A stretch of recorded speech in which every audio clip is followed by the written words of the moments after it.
Hi everyone. The suit, the books and their numbers all tell the story, out of the blue and into the black. We're really proud of this budget.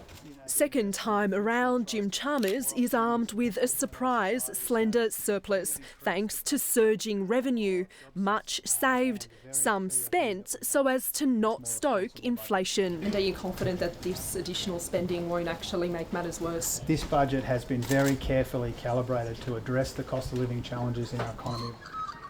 To be precise, a $14 billion package. To help take the sting out of winter power bills, the budget includes $1.5 billion worth of federal energy bill relief.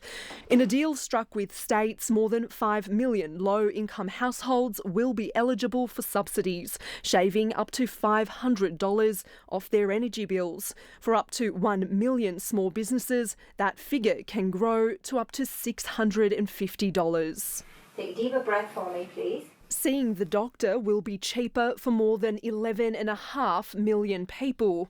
$3.5 billion will go towards expanding free bulk bill GP visits for children aged under 16, pensioners and Commonwealth concession card holders. That's an important cost. Anyone who's had kids and had to take them to the doctors knows that.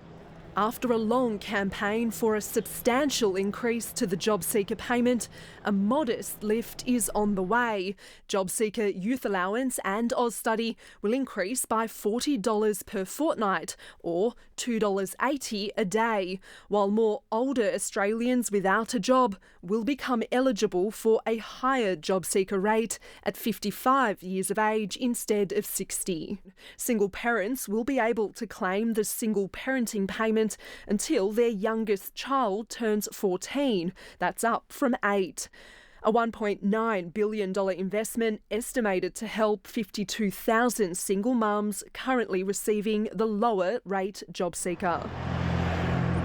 As the rental crisis deepens, some Australians will get extra support. Tonight, Labor confirming the maximum rate of Commonwealth rent assistance will be lifted by 15%, worth just under $3 billion over 5 years. That's a $31 fortnightly increase in support for low-income renters. Higher income tax from record employment and booming commodity prices have gifted government coffers a temporary boost. Compared to where he thought he'd be back in October, the Treasurer's had a $40 billion turnaround to a surplus due in June. But it'll be short-lived. This budget forecasts an immediate slide back into the red, then staying there for the next 3 years.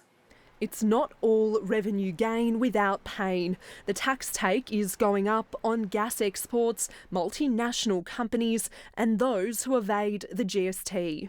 The worst of inflation is now behind us, but lingering on for another 2 years.